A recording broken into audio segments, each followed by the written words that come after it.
Despite being in a quote-unquote filler arc, the Seal of Orichalcos is one of the most memorable cards of the original series, making its presence known in every duel during the Waking the Dragons arc by taking the loser's soul.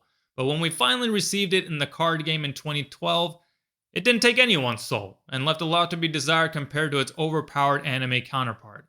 In fact, of the few Orichalcos cards that have been released, none of them are really much of anything compared to how strong they were in the series, and they don't really work with each other either. So today, we're basically starting from scratch and attempting to make something out of a field spell.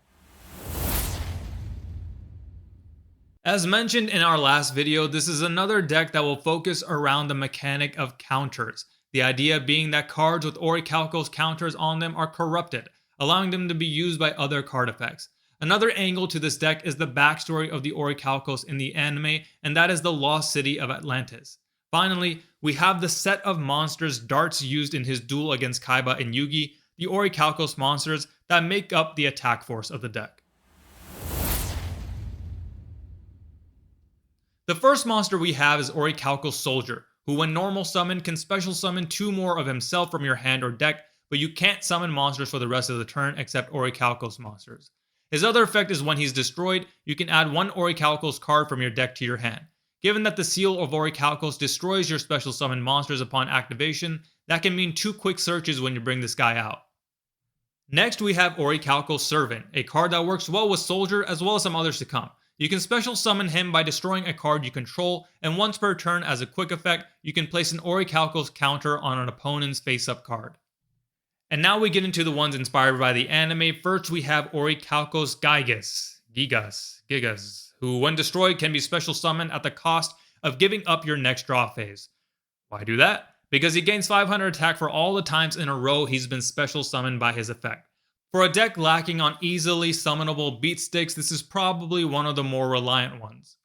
Next we have Orichalcos Kyutora, who can be special summoned from your hand by paying 500 life points and absorbs all battle damage you take. On top of that, when it is sent to the graveyard, you can special summon 1 Orichalcos Shunoros from your hand or deck and give him attack equal to the amount of battle damage you've absorbed with Kyutora, which brings us to the redesigned Orichalcos Shunoros. The original print of this card is nothing like its anime counterpart, so we're fixing that by giving it some of its anime effects without overdoing it on the text. First, it can only be special summoned by the effect of an Orichalcos card, which includes its own when an Orichalcos card you control is destroyed, it can be special summoned from the grave. But on summon, he can special summon Aristeros and Dexia from your hand, deck, and or grave, and he can't be targeted by card effects. And finally, when he's destroyed, you can special summon Divine Serpent Geh from your hand or deck. Orichalcos Aristeros and Dexia, who are both unaffected by other card effects, are destroyed if you don't control Shunoros. Aristeros has its anime effect where it becomes the attack target for any attack by the opponent, then gains defense equal to the attack of the attacking monster plus 300. Dexia does the opposite by gaining attack equal to the monster it is battling plus 300. Next we have the reimagined Divine Serpent Geh, who can only be summoned by the effect of Orichalcos Shunoros. Only 1 Divine Serpent Geh can be on the field. It cannot be targeted by card effects, and it's unaffected by the effects of Orichalcos cards. If it would be destroyed, you can banish 5 cards from your graveyard face down instead. To recreate the Infinity attack field, his attack is always 100 more than the other highest attack on the field, and giving it one of the effects of its real-life counterpart, it negates the effects of the monsters it battles. So again, far more formidable than the original print, and more in line with the anime. The final monster we have is the Great Leviathan itself. This is the win condition of the deck and is pretty tough to summon. It can only be summoned by banishing Divine Serpent Geh you control, as well as all monsters from your hand, field, and graveyard face down, while you control Orichalcos Tritos. Its summon can't be negated, it gains 500 attack and defense for every monster banished to summon it, it's unaffected by anything and can't be tributed, and it pops any monster summoned except divine and legendary knight monsters. Oh, and if he's removed from the field, you don't just lose the duel, you lose your you lose the match. Alright, so that does it for the monsters, most of which are based on the anime. Now we get into the spells, starting with 2 more anime-inspired ones, the 2nd and 3rd levels of the Seal of Orichalcos. First is Orichalcos Deuteros, which can only be played by sending a Seal of Orichalcos you control to the grave, and it takes on all of its effects. Then, like the animate, you can gain 500 life points for every monster you control once per turn, and when an opponent's monster declares an attack, you can destroy one monster you control as well as the attacking monster.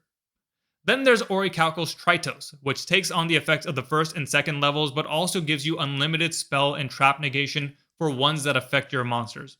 Both of these cards have the stipulation that you can only activate once per duel, and you can't activate it the same turn you activated the level before it. Now that the anime cards are out of the way, let's get into the real custom support, starting with Stone of the Orichalcos. This card allows you to search out an Orichalcos field spell from your deck or graveyard. Then, while it's in the grave, it has two effects. During the end phase, you can place one Orichalcos counter on one face-up card your opponent controls, and if the activation of an Orichalcos field spell would be negated, or if an Orichalcos field spell would be removed from the field, you can banish this card from your graveyard instead. Much needed protection considering you can only activate one per duel for the 3 field spells. Next we have Corrupted Humanity, a quick play that places one Orichalcos counter on every face-up card your opponent controls. It is also treated as an Orichalcos card, so it is searchable by any of the cards that can search for Orichalcos cards. Next is the Cards of the Orichalcos, a card that lets you draw cards based on the Orichalcos field spell you have out, 1 for the original, 2 for Deuteros, and 3 for Tritos, and you can only activate this card once per duel. Our last spell is the Lost City of Atlantis, a card that lets you activate Atlantis from your deck or graveyard, and that brings us to our traps. Starting with Atlantis, a continuous trap that gets an Orichalcos counter on activation, and once per end phase, you can place an Orichalcos counter on any face-up card on the field, including itself. Its last effect is you can send it to the grave at any point to search out Orichalcos cards from your deck, equal to the number of Orichalcos counters it had on it. Next, we have a couple of cards that truly leverage all of those Orichalcos counters. First is Corrupted Soul, a normal trap that lets you take control of one monster your opponent controls that has an Orichalcos counter on it and treats it as an Orichalcos monster. Its graveyard effect is to banish it from the grave to place one Orichalcos counter on one card on the field.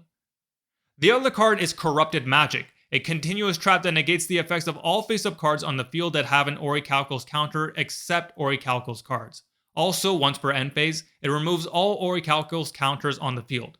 Both of these cards are treated as Orichalcos cards, so can be searched out by the cards that search them.